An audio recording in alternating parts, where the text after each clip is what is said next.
My name is Aaron McManus, and this is the Battle Ready Podcast, and I am here with my incredible father.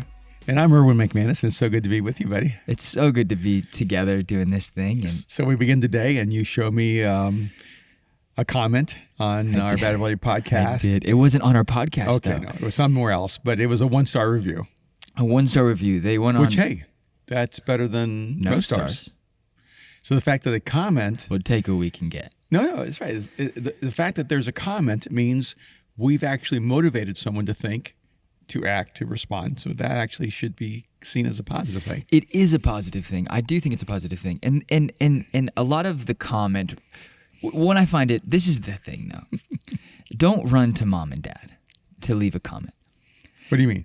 They went to Mosaic's Google review or Google, whatever it's called. That's right. And then they appealed to me. And then they appealed to you. You know, As your dad. Where's Erwin when Aaron's running his mouth? Where's Erwin when Aaron's chastising someone? Here's the deal. I am an adult. I do stand by that. And I am your son. And I do respect you and I do love you. And you are the main, spiritual authority in my life. Obviously. You guys are my parents, and I believe God placed you in my life for a reason. But it's my Instagram. It's our Instagram. It's this is your podcast. And this is our podcast. Yeah, but I consider it your podcast. Why? And I'm your guest. Because you don't need things. You're very releasing of things. You're like but that's how you are. But part of the rules it's when our we podcast, started this, Father and Son. We didn't do it under Mosaic's brand, and we did it as a Battle Ready brand. And part of the reason is that it feels like sometimes there's rules when you're the pastor of a church. Yes. And people expect you to be completely compliant and subservient to other people's thoughts, ideas, or opinions. And we wanted to create a space where we could actually say everything we think, even sometimes the way we think it. And I thought it was important for you. You've grown up all your life with the expectations of other people telling you how you're supposed to act, how you're supposed to think, what you're supposed to say, how perfect you're supposed to be. And so I don't monitor you as your father on the Battle Ready Podcast, and I don't monitor you as your pastor on the Battle Ready Podcast. I'm here as your friend, co-host, and I want you to feel free to say what you want to say. And I do actually think that you're pretty funny. Thank you. And we kind of have a rule. It's an unspoken rule. Okay. That if you come at us and the ideas, yes, you're kind of like fair game. Yeah. If you send comments and you go, how about this or that? If the comment's really a question, we probably will even answer those questions or address those questions. Yeah. But if the comment is really just hate or someone who gets angry or using our platform as their platform, it sort of becomes fair game. Right. And I think it's interesting because 99% of the engagement is positive. Yes. And then I would say 1% of it is negative, if even 1%. Mm-hmm. But it's the way that it's negative. It's and I will say this, that a bit of it is when people send me negative emails, comments, DMs, I post them. And it's interesting. Most of the people think it's funny. Most of the people think it's interesting. And the people who do it, though, get really offended. The people who comment or message, because I think they think that it's going to stay behind some private wall. But they put it publicly a lot of times. This person actually was commenting on the Instagram. So I responded back kind of in my bantery way, and then it kind of went south. So I was like, okay, delete. This is done. This doesn't need to be here. And it's my right. But people say it's this, but it's an interesting thing where people like expect us. Okay, let me say I think we have a confusion of free speech. A confusion of free speech. They claim that we need to be authentic and transparent with free speech, but it's my Instagram. Yeah, here's the funny thing. Even with my social media in the past, when people would say, "Okay, if you delete me or block me, or if you delete my comment, yeah, you're against free speech." I'm going, no. Free speech is your right to say whatever you want to say on any platform you have. Yeah. See, my free speech is I can say what I want on the Battle Ready Podcast. I can say what I want on my Instagram. I can say what I want on my social media. You really can't, though. No, you really can't. But the idea, that's the ideal of free speech. Right. But it isn't. My free speech is not protected by me going and trolling other people and saying hateful things on someone else's social media, to me, that's a violation of free speech. And so if I, in fact, honestly, like for me, when I used to be on Twitter, I would get so much hate on Twitter. So much. It's amazing. And I was following Ricky Gervais for a little while. Yeah. And one day I read him, he said, "I love blocking people." And I didn't know I had permission to block people until I read him. And then he said, "I think it's hilarious how people beg me to unblock them and then change their names, create false identities to keep following me after I've blocked them." Right. And he just saw blocking people as a part of his comedic enterprise. Well, this is the thing: is one with Battery, and we did it is on the Mosaic YouTube. We did start it at Mosaic Venice, and it's evolved over time. And I wouldn't say that it's like directly under Mosaic. It is like a separate entity that's kind of connected to Mosaic. And obviously, like, we get to be a part of this beautiful thing and tribe. So we kind of want our tribe to know what we're doing and what we're working on. I do think this is also like a metaphor for how people see the world.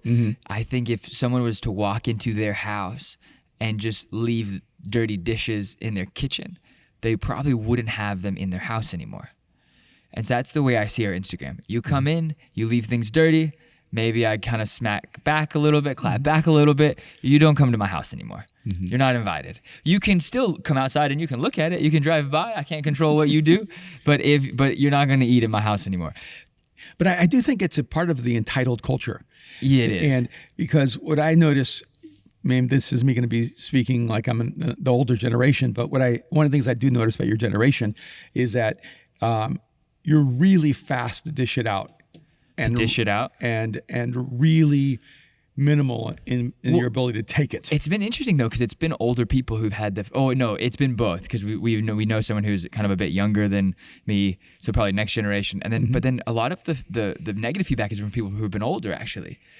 Our political stuff has always been younger people who are younger, who have a harder time grappling with the idea of thinking different. Right, like when we did the podcast on voting your faith. Right. I was amazed how much hate I received from the right and from the left. It was equal. It was very equal. And what I noticed was that the people who were angry on the right were angry because they felt that I should have told people who to vote for. And the people who were angry on the left were angry because they felt I should have told people who to vote for.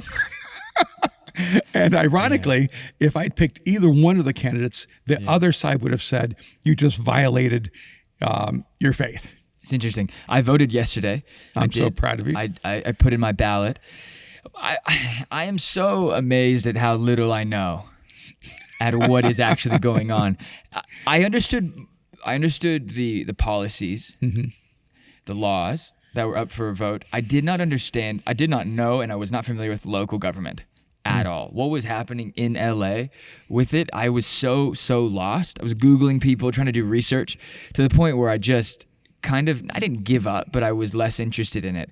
I wonder how, I don't know if it's me being younger. I don't know, but it's an odd thing. Like, I don't know who should run for like the school board committee. Like, it's so disconnected. And that's why the reality is that most of the time you're not voting for an individual. Right. You're voting for a party.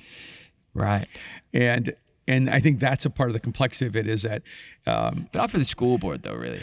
City council, probably, sometimes it is. It does get blurry. You have to really know things. And what's so ironic is that the local things actually affect us more, but we actually are less informed about the local things. It's very interesting that's the case. But going back to what we were talking about, like how to disagree, permission to disagree. I think, the call out and I said this on the Instagram story, was that I'm not calling you out. I'm just not calling you. And the reason why I feature the hate is because I think in the past we've lived in a space where people hated on us.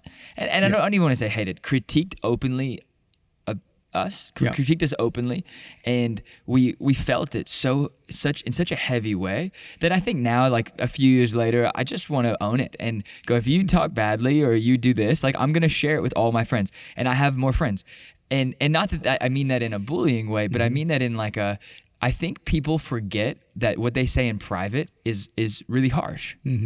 And so if I always find it interesting, like when people say certain things in a room full of people, and most of the time no, because they're cowards. And we can all be cowards. It changes when it's one-on-one in a secret message or we're anonymous. Like when people critique and they just leave their initials, I'm like, light yourself on fire. Like, you want to be brave? Be brave. Come at me. I want all the smoke. Let's go. Yeah, I find it curious for me because I've never taken the time or had the desire to attack someone else. No, that's such a waste of time. And it really is true. You are never criticized by people doing more than you. No. You just are not. No, I don't know. Trust me. No, would you? No, I agree. No, I agree with you. I agree with the idea of it. I do. But I've definitely been critiqued by some of your friends who definitely do far more than me. But they find the time to send me really long text messages saying, like, you can't say this on a podcast, or you can't say this on platform, or you can't say this. I can say whatever I want. You just have to choose to listen. But at the same time, you have to, when you give an idea and you share an opinion, you have to be ready for criticism and critique. Well, yes. It's because when you choose a platform like this, to create a platform like this, you just have to know you're going to have people who are with you and people who are against you. But what's funny to me is that the people who disagree with you or really violently against you, they don't necessarily unfollow. They become more committed to listening all the time because they want to point out every time you're wrong. But again, they're listening. So isn't that a positive thing? I wrestle with it because I'm like, I like things that make me feel uncomfortable and challenge my thinking. I like people who make me feel uncomfortable and challenge my thinking.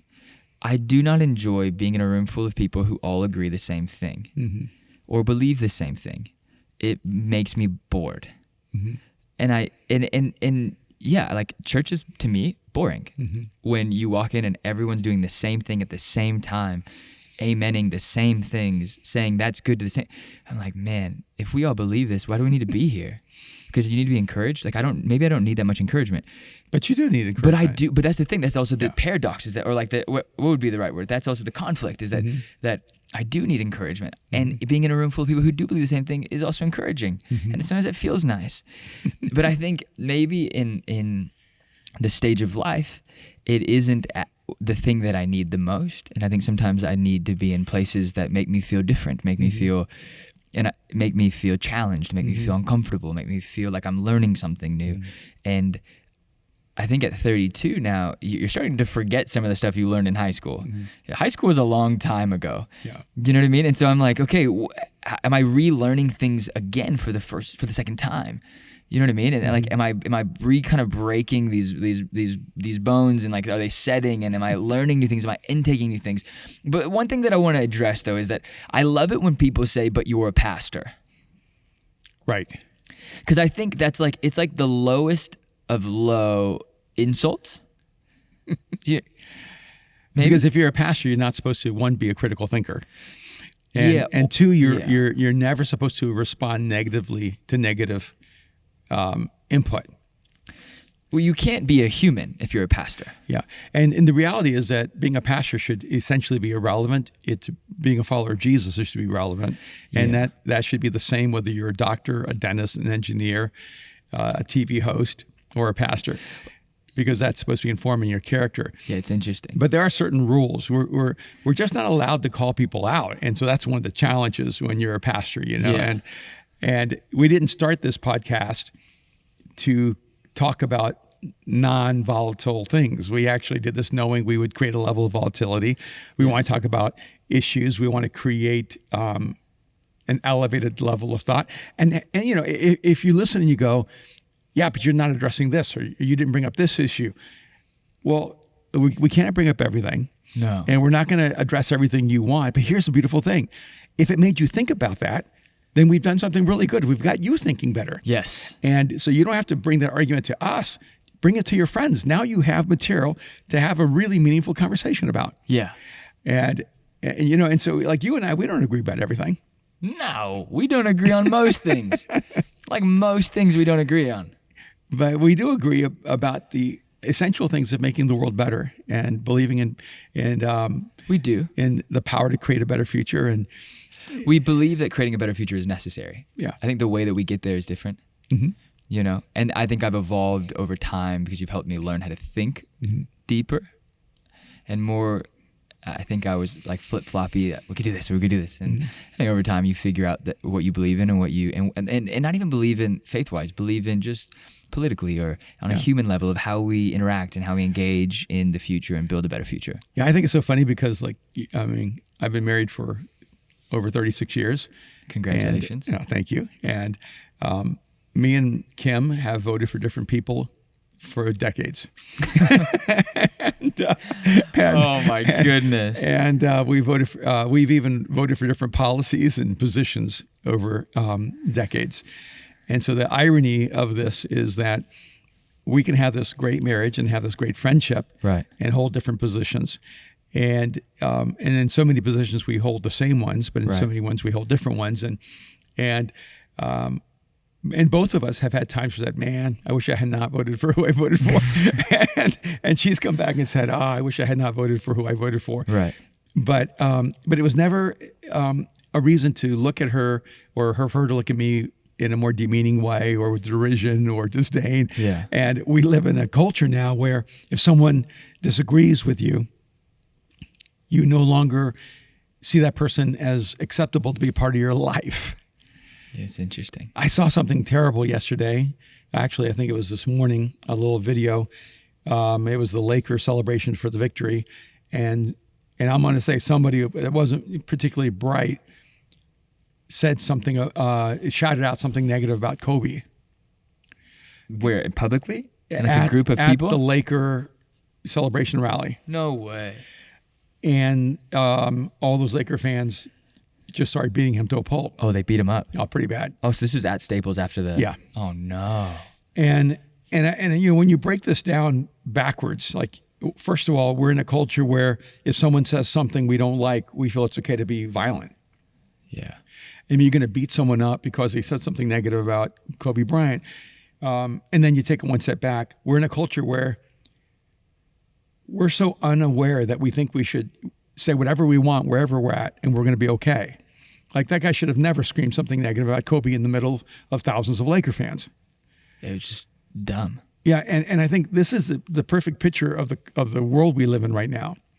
That we feel like we should have the right to say whatever we want wherever we're at without any negative consequence. And at the same time, we think we have the right to be violent and to enforce our views on other people who disagree with us. And so we're at a point of great danger right now because we do not have a culture that is elevating our organizational cultural intelligence. We're incapable of listening to a person disagree without trying to destroy that person. Right. And I think a part of our podcast needs to be, and I think this is why not only do we have the right to delete comments, I think we have the obligation to delete comments. Yeah. Because we're going to create a space where we affirm positive engagement. And so I've had people say, hey, I didn't agree with you, but I love the podcast. I did not delete those comments. No, I like that. I want to know why. Yeah.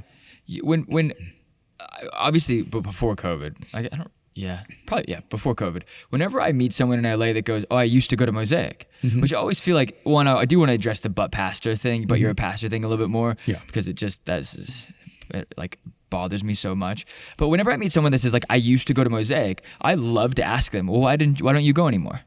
One, I always feel odd that people feel the need to tell me what they used to do. I don't care. I don't tell you what I used to do. Like, it just doesn't matter to me. And I always find it interesting that people, instead of saying like, I used to go to, instead of when they say I used to go to Mosaic, instead of saying like, hey, I've been to Mosaic, it was awesome. You know, like I would never go to like Jerry with fear of God and go, I used to wear fear of God. Or you'd never go up to an old girlfriend and go, hi, we used to date.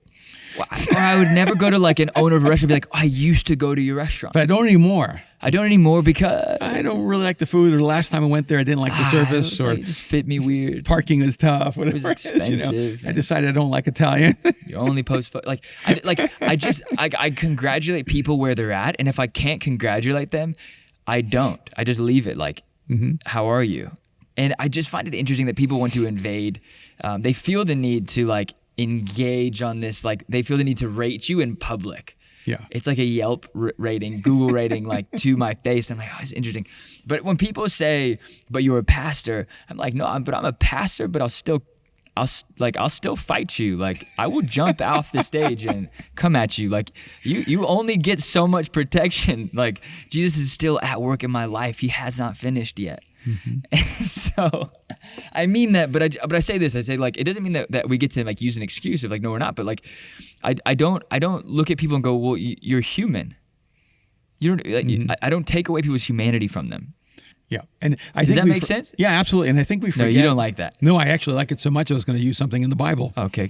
And when I think a lot of times we look at like the disciple of Jesus named John, who's kind of known as the disciple Jesus loved, and he was warm and kind and compassionate and gentle. Well, it's interesting because he's self-titled that. Right? No, Jesus called him that. But then he says it multiple times in his own book, right? He doesn't let you forget. But then you have another disciple that Jesus put in charge. He didn't put John in charge. He put Peter in charge. John liked John a lot. No. That's why he didn't let John be in charge. It would have been the John. Yeah, I like John. No. John was more poetic, more artistic. Yeah.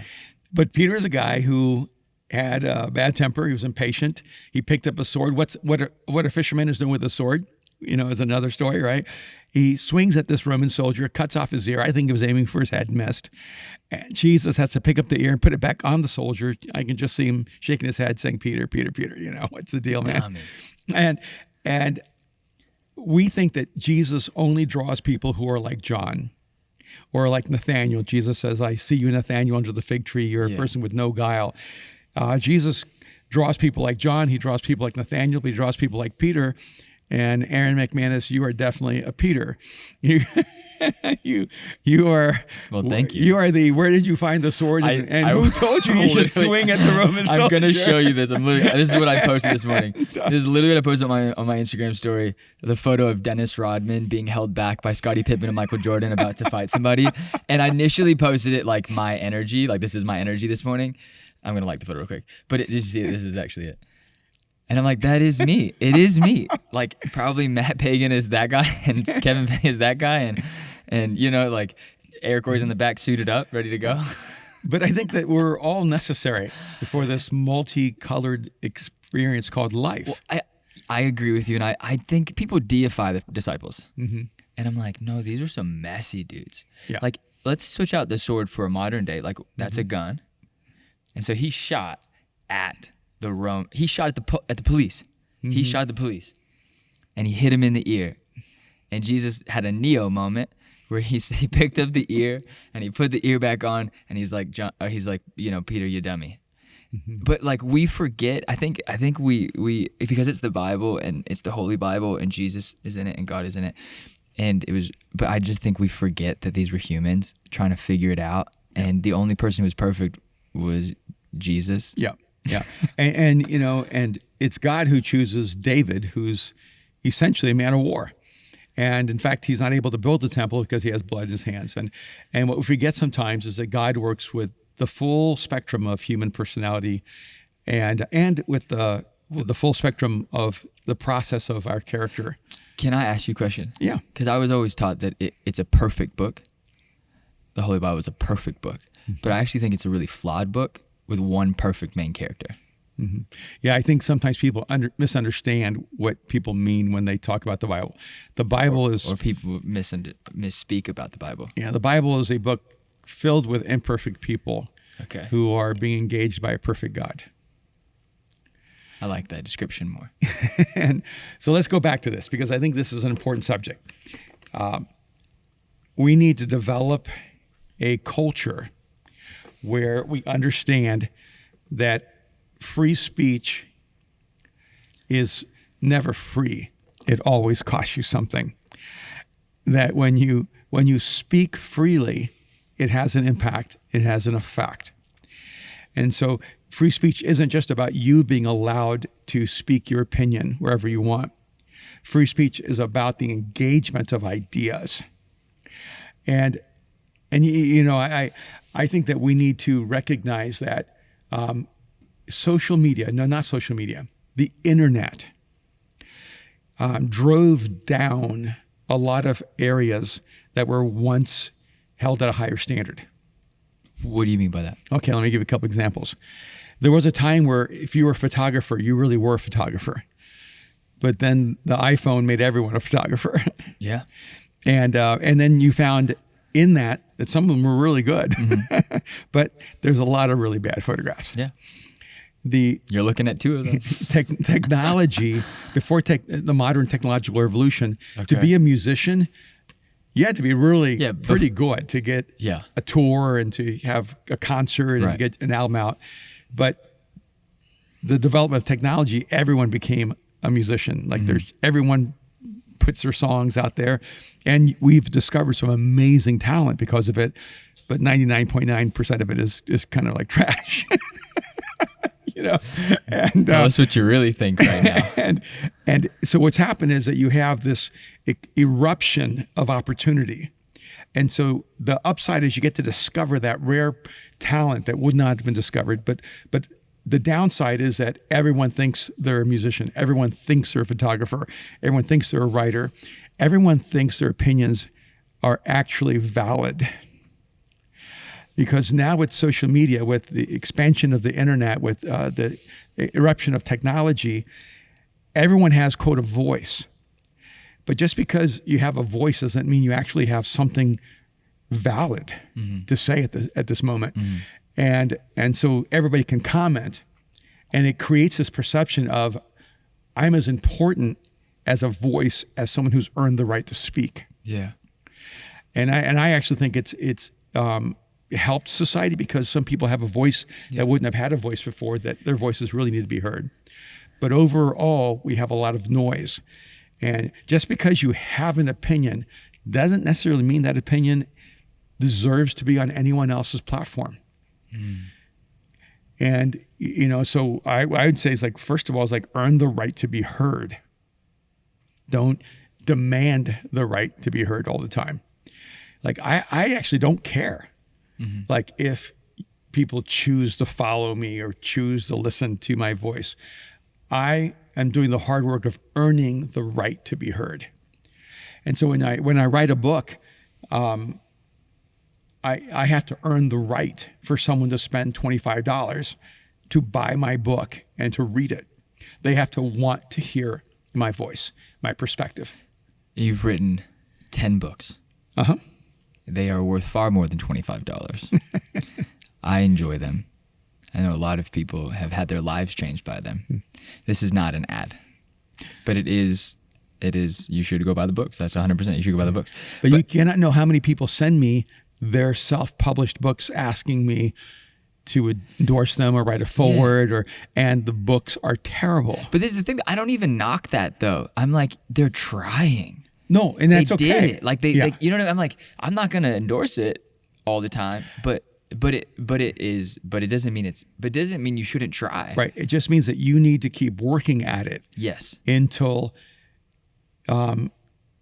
your skill actually earns the right to be heard or to be read.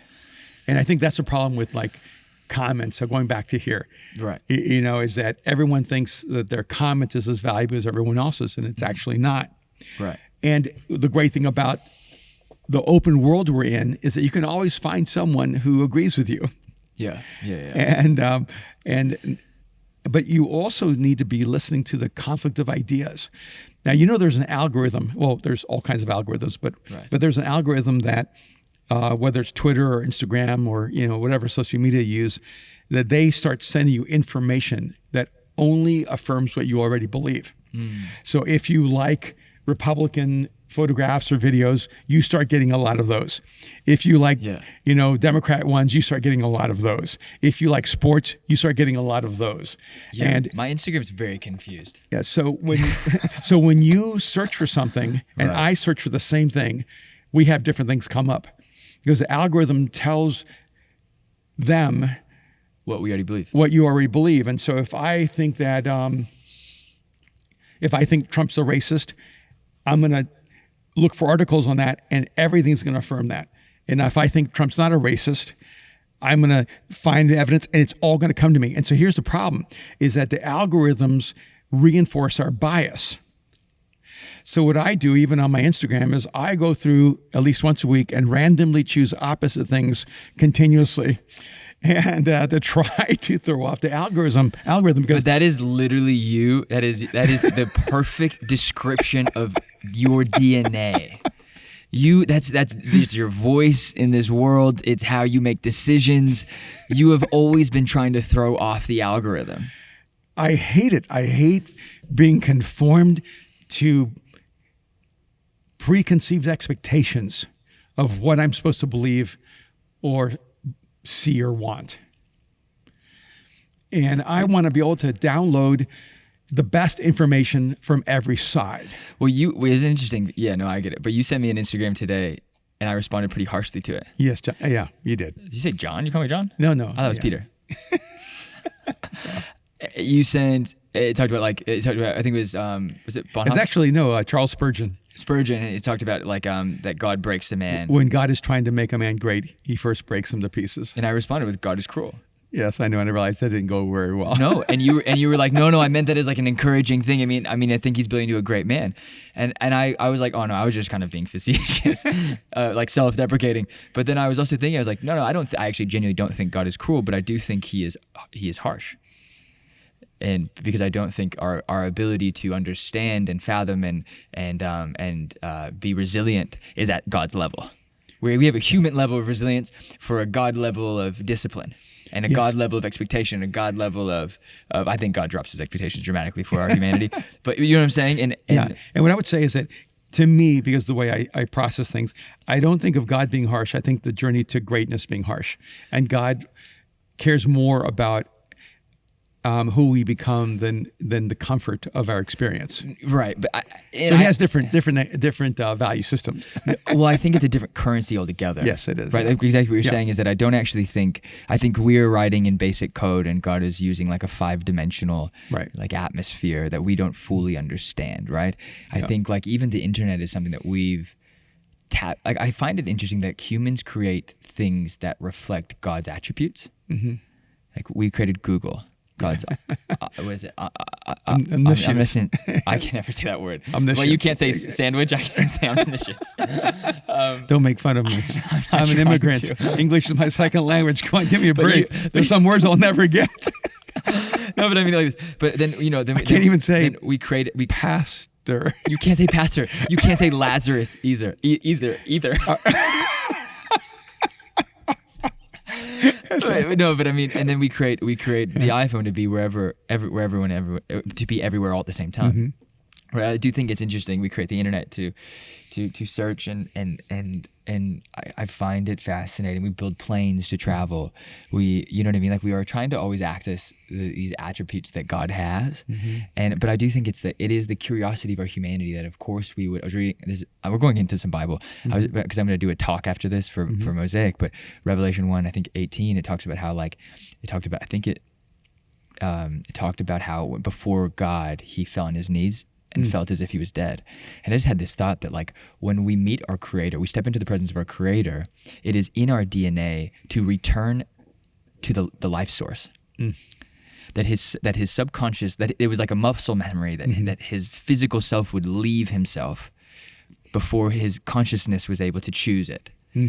But then God gives our consciousness the ability to choose whether we step into his presence or not. Does that make sense? That's so good. To be a part of him or not. And then it said that Jesus he raises him up and that he shows him that he has the keys to death and hell. And I was like, it's just kind of this interesting idea that even though we are as humans seeking to be more like God, and maybe at times to be God, that it is in our nature to search for the life source. To get closer to the life source. It's so good. And I don't know what that has to do with everything we're talking about, but it's just a kind of an interesting train of thought that I was having last night. Mm-hmm. No, that's actually so beautiful. I love that. It also struck me how, we create technology almost like to mimic the omniscience of God. Right. But that omniscience through technology oftentimes creates isolation. And God's omniscience actually creates intimacy. Yeah. Because, with God being everywhere, it's for the purpose of intimacy. And a lot, with us trying to be everywhere, it's almost like for the purpose of distraction. and it's like always at this like purpose of more. It's like this idea of freedom is like, you talked about it earlier. It's like, what does freedom cost you? And I do think we have the gift of freedom, and so many of us in this world have the gift of freedom, and we don't realize what it actually takes from us. And it is ironic that like when we feel like we need a break from all of technology, we go into isolation and we go into like nature and we go and be by ourselves and we like reconnect to whatever it is we're trying to reconnect to. And I find it odd that in the story of, in the Bible, the story of the beginning of man is that they started in a garden and with just them and God. And you know what I mean? And I find it like so interesting that whenever we strip away all the things that distract us, we get back to like what we are truly free to do. We kind of are found, our restoration is found in just this quietness, this peacefulness. And I don't know, we've come a long way from what we were initially talking about. But I actually think there's something really important here, because he began by talking about how we would say things on social media that we wouldn't say face to face or in person. And maybe a part of what's happening in our culture is that because we have a lack of contact with each other, then there's a lack of kindness and a lack of respect. And we end up becoming more hostile when we engage someone who disagrees with us at a distance. Right. You know, so even when we disagree with each other, we would treat each other maybe with more respect if we actually were friends, right? Right. And I just you know, I looked at like several of comments that I have responded to, and sometimes I do respond, and I do think that the texture of the comment actually, in many ways, affects the texture of the response. And because I've had people say, why'd you get so angry with me? And I'm like, your comment was really vitriol. It was really hostile. My response to you was a response to what you sent. And I find that people are shocked that they get back what they give. Yep. And I think that that what I would encourage people to do, because I had this long response that was almost felt like it was like 5 pages. And I just said, do you realize that everything you said, you didn't share one positive comment about the experience of the podcast? Yeah. And I just would encourage people to do, I mean, this is what I do. I if I don't like something that someone else is doing, I just unfollow it. And but I don't attack someone for having a different position. And then and I try to affirm people. I try to fuel the good in the world. And that's so important. And then sometimes I try to, I'm not as good as you. No, no. But sometimes I do try to uncover the false, because I hate it when a comment pretends to be noble. I hate it when a comment pretends to have good motivation. I'm going to bring up 2 real quick because they're innocuous. Well, I posted that comment, and I posted it on the Bad Ready podcast Instagram and on the story, and I just like did a screen record of just me scrolling and how long it was, and there was not one positive thing, even to the point where it was like demeaning me and you. Like you guys are like, this is such a sub-level, like a level of thinking, and this is why you're not in the mainstream world. This is why you're stuck in just your church world, and like this is beneath you.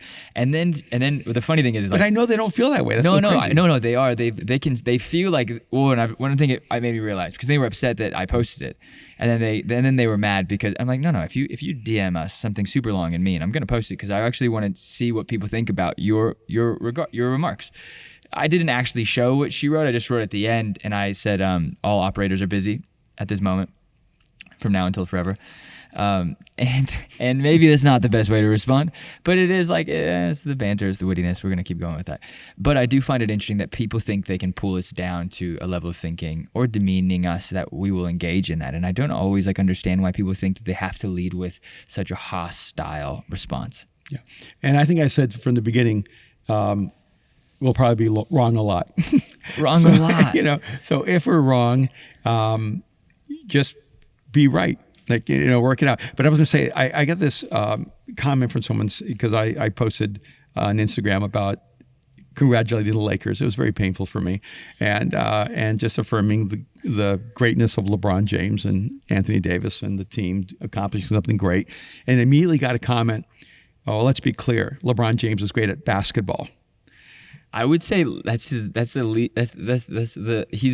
most average at basketball. He's great at other things. Yeah. And he's a great basketball player. That's not what I'm saying. I'm saying I think his generosity is like far surpassed. I mean, what about his I Promise School? What about or his TV shows and his movies? But it was such a sarcastic response to subtly demean LeBron James, and I just said, hey, I'm not fully sure what you're implying here, right?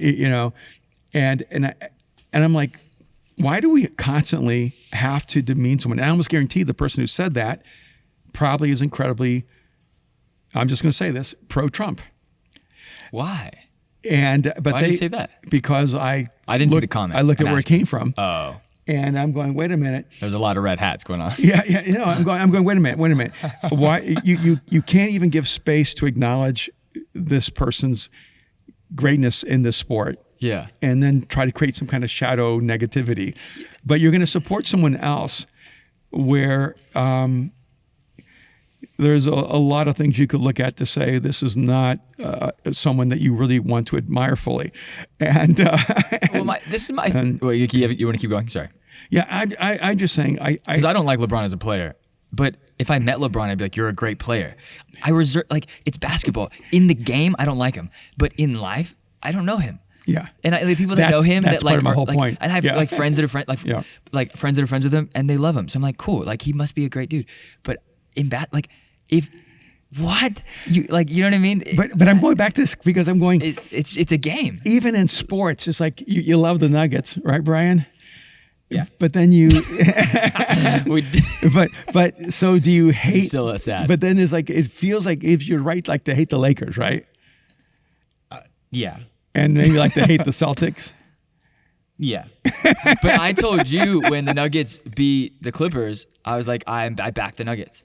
Yeah, and because I was like, they won my vote because they beat my loyalty. They beat my team. And I'm using this as an example because it's innocuous, right? It's sports. You guys have to use the restroom. That we feel that to love something means we have to hate the other thing. Like you can't really be a Nuggets fan if you don't hate whatever the Jazz, or you can't really be a Laker fan unless you hate the Celtics.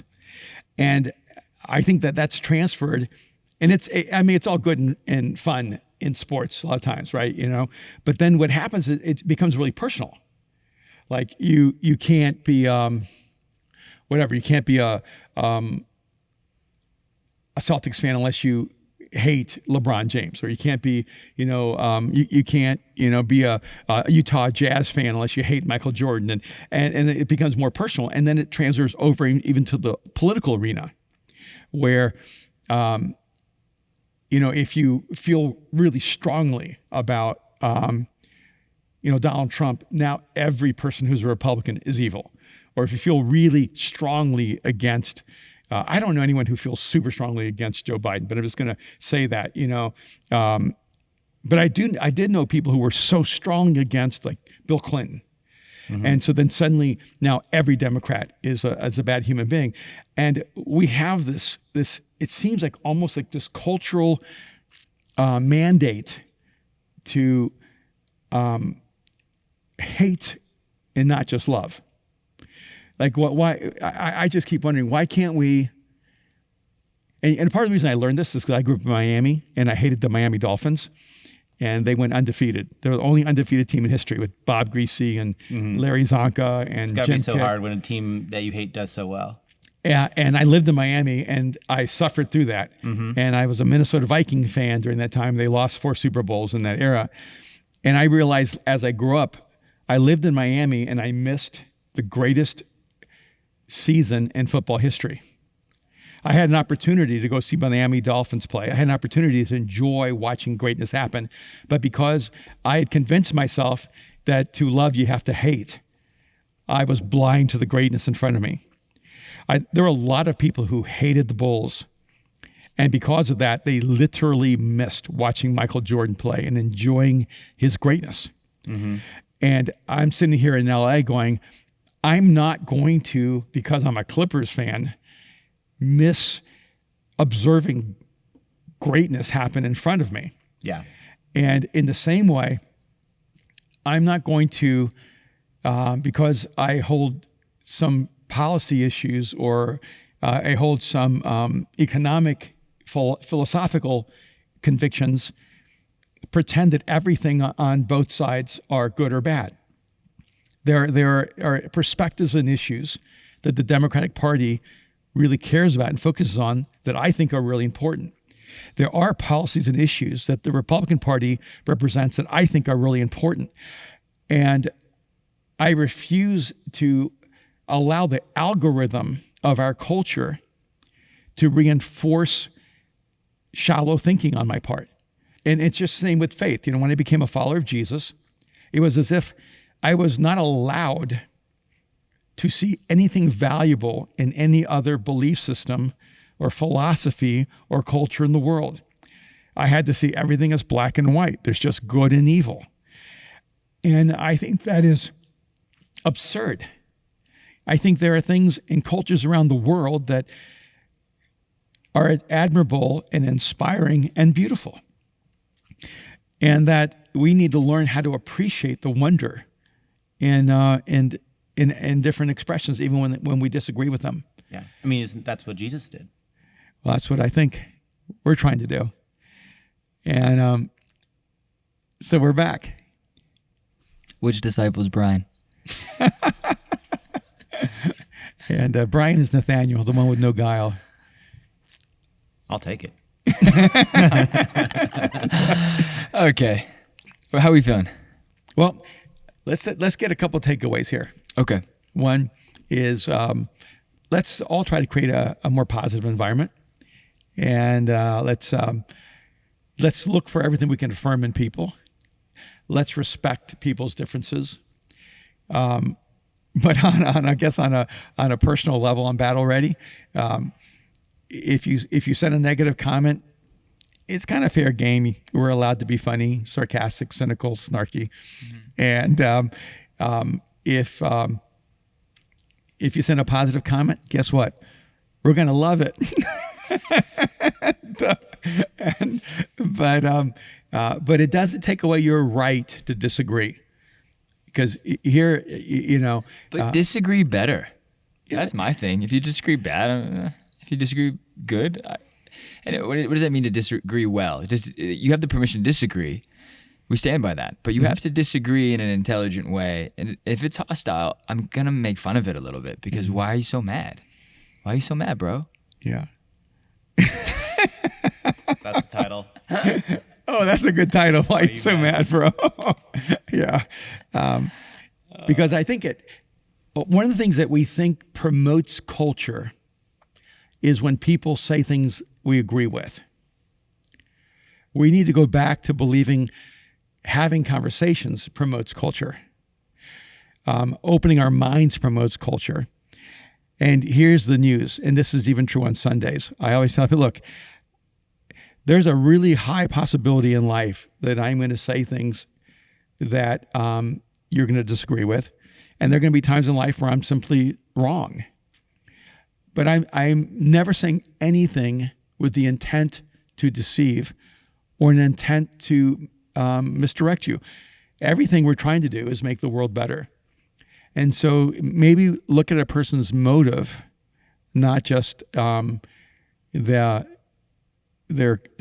conclusion or their opinion. And because I know there are people who disagree with each other and they both want to make the world better. And I like that. I just want to get those people in the same room. And I want those people becoming friends. I want them to have conversations. I want to make this world better. I do find it ironic that Ben Shapiro, the talk show guy, can be friends and really good friends with Sam Harris and have him on his show continuously, on each other's shows and each other's podcasts, and write articles together and be so insanely different. And yet two different kinds of Christians, believers, can't get along. I'm like, you're talking about an atheist and someone who's Jewish, and by both heritage and also belief. And they get along and they can agree to disagree, and they can also support each other in their differences. And then we get Christians who just can't get along with each other. And I have so many friends that ask, like, why? What is with you guys? Like, who's coming for you? Like, when you post these, like, what is going on? And like, it's just it's an interesting process that we're in. It's a growth process. Well, there was one more piece of critique that I do find is funny. What's that? And I'll close out. I do find funny. There's this guy. It's a part of this little triad of this lady and then this guy, and I kind of was deleting both of them because they were kind of they were like loving each other, and I was like, bye, mom and dad, you guys can go. And he had called us social media lightweights, and so I reposted it because I thought it was funny. And wow, Floyd Mayweather was a lightweight, wasn't he? He was a lightweight. One of the greatest fighters who ever lived. He was a lightweight. What a great compliment. It was a compliment. Thank you so much. But I just thought it was funny. I really did think it was funny. And the other critique is, we're self-promotional. That was what the lady said. And I'm gonna be honest. Like, we don't put ourselves out there to be bad. Mm-hmm. We don't put ourselves out there to be self-promotional. I mean, to a certain degree, yes. Like, I want to be one of the greatest communicators ever someday. Like, I hope at 70 years old, someone goes like, he was a phenomenal communicator, one of the greatest ever.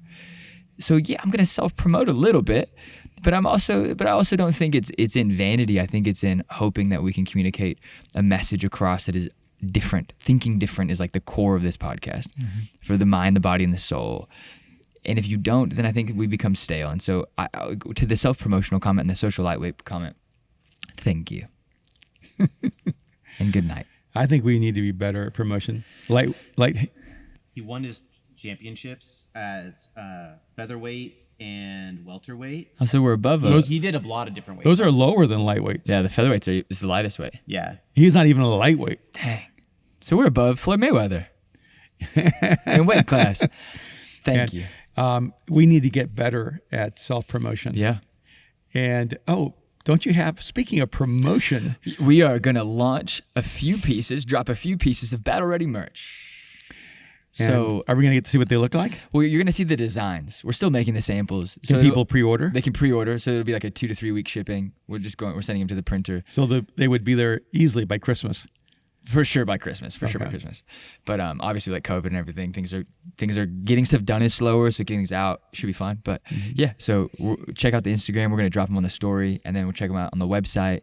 You can order them, you can pre-order them, and we'll get them to you. And if you listen to the Battle Ready podcast, yes, and if you would promote the podcast, we don't have to be self-promotional. Yeah, and honestly, you could actually promote for us. That's like the funny thing is because I send a lot of these amazing people who post about us, like our friends. They and some people are new friends. I send them a lot of messages. Like, I send video messages to people and just say thank you, because I think that's what you should do. And this week I haven't been as active trying to write this message, and so much work, and trying to get Pagan out, and trying to get Battle Ready out, and trying to get Mosaic Conference going. But I really do am like super grateful for every person who engages, emails, sends videos, mentions us. That's the thing. Our Instagram is like almost 3,000 people with like, I'm running it. If I'm running it, like, this is some bootleg back house in the country, like moonshine type Instagram. This is not official, professional. If Brian did not cut me clips with logos on it, we would not have clips. Yeah, and what's so funny is that anyone who knows you knows that you spent your whole life avoiding the limelight. Avoiding it. The reason we don't see you speaking on Sundays is because I can't get you to actually bring a message. I've had to drag you. I had to drag you kicking and screaming to even do Battle Ready or something like this. And anyone who knows me, I'm 62 and I love anonymity. You do. And I've fought most of my life my desire to live a more isolated, quiet, unassuming life. So anyone thinks that self-promotion is a fuel in our lives really doesn't know us at all. But I do think this. I think that we feel a responsibility to try to bring some positive conversation into the world. Even as inadequate as we are, we should be so much better. We should know so much more. And we're just coming with what we got. And when it helps someone, we're really grateful. Yeah, I'm grateful. I think that's a good note to end on. All right. Also, say thank you. Can we all say thank you, everyone who's listening, to Brian Harley, who is our producer. He takes care of the podcast. And we're going to pull Brian in a little bit more. We are. Now. Because we end up talking to him before and after for like a solid 30 minutes about what we're going to talk about and what we just talked about. And we believe so many of the same things and so many of the most different things, and we're always disagreeing. We were fighting about COVID. We fought about politics. We fought about the playoffs. And you and Brian probably disagree about everything. Almost. Oh no, not like No? we like a lot of the same things, but Yeah. some of our like social beliefs are different. But you come at them differently. Yeah. Yeah, You end up in the 100%. same place, but you don't know how you got there together. Yeah. So Brian, it's good to have you, man. It's good to have you. Thank you for having me. And We'll thanks flash for doing all like the work. We're sorry about the Nuggets, but I'm more deeply sorry about the Clippers. And Like, I did feel bad. you guys did not quit. You guys simply lost. Yeah. The Clippers Yeah. quit. It was tough to watch. You guys ultimately won because it was like, oh, these guys are scary. Like these guys are scary next year. If they a few more pieces and just time, like if you had a full season, I think it would have been unreal to see what you guys did in an actual playoff. Yeah. I can't wait. At this point, all teams are equal. We're all 0-0. Championships up for grabs. Here Who we are the go. Lakers? I don't know. I don't know either. Yeah, the past is in the past. Let's move on. It Let's really move is. forward. I Let's can't live in the remember. future. I think I'm a Heat fan now. I don't know entirely sure. Hey, by the way, I love doing the Battle Ready podcast with you. All right.